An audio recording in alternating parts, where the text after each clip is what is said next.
continue to monitor it here in the WRAL Live Center, Dan. A big piece of information from Ken there is, again, they have not taken anybody into custody. That's something, again, we had not heard, right? We had not heard that anyone had been taken into custody, but you can't guess at this sort of thing.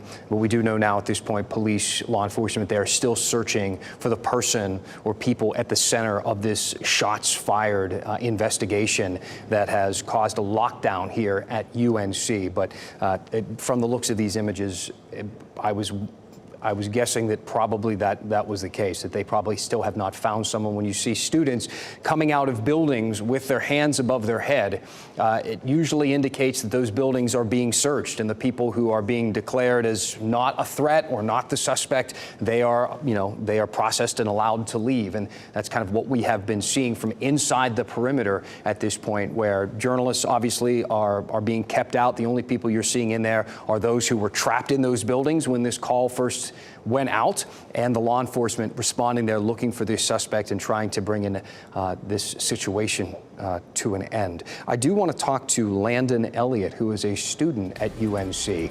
Landon, thank you. I assume you are in a safe place. Can you tell us? Yes, sir, we are. Okay, tell us a little bit about your experience this afternoon.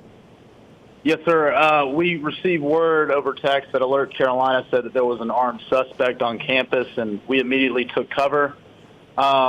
We have recently, for the past 30 minutes, we've been in a room just under shelter, just staying cover.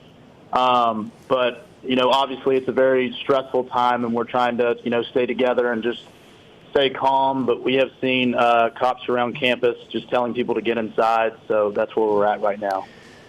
This being the beginning of the school year, was there any talk of, what the protocol would be in this type of situation? Were you aware of these alerts, this alert system, and what you were supposed to do when you get an alert like this? Yes, sir. We're aware. There wasn't many talks about it because, obviously it's never a situation that you think is going to happen to yourself.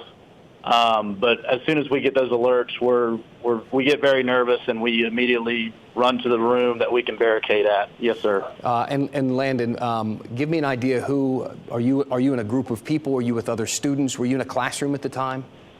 Yes, we were in a classroom at the time. I was taking a media hub class in my journalism building, and I'm currently with 7 other students, journalism students. Stephen Schlick, are you with Stephen? Hey, Dan, that's me. Yeah, Stephen. So, again, this alert went out. Did anyone in that area hear anything or see anything? And what is the current state there now? Sure. So, to my immediate knowledge, the people in our immediate area did not see anything. Of course, there are reports that go around, just the very nature of social media and constant communication on a college campus. As far as right now, we're locked down. We're all still in the room we've been in this whole time. It's kind of eerie looking out across campus. We're kind of in the central part of campus where this time of day there are people out on the lawn, on picnic blankets, studying, hanging out with their friends, people walking between classes, going to the student union to get something to eat. Right now, it's just completely empty. Stephen, you got all the classmates there with you, 7 or 8 people. Give me an idea, and of course, I know you feel safe at this point. Give me an idea of the anxiety level and just what people are kind of emotionally going through now on the second week of school and having to encounter something like this. Sure. Well, like Landon said, I think the biggest thing for all of us is we're just in complete shock. Like he said, you never think this is going to happen to you, no matter how much we see it in our world. As far as the emotions of everybody, just like you said, very high anxiety, not knowing anything, because in the beginning we did not know where this had taken place at.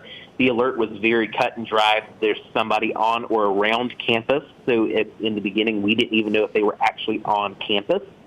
And so I think just the anxiety of having no information, just stay where you're at, stay locked down, I think that just had everybody's anxiety through the roof. And since we've learned more details, I think people are starting to calm down, but by no means are we back to normal. Okay. Well, again, continue to be safe and stay calm. I can tell you that police are slowly evacuating buildings there and getting people out and to safety. So I assume they will be to you shortly. If there's anything else of note, give us a call. Have you been able to talk to parents and the people in your personal life who would be concerned about you? Sure. So I think all of us have been able to reach out to our families. I know I have, Landon has as well. And again, they're just like we are. Anxiety is high because information is scarce right this second. Just trying to piece everything together. Okay.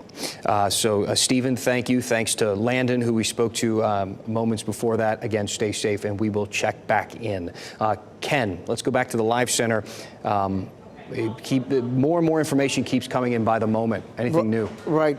You know, Dan, it's important to know that, you know, you and I were both parents, so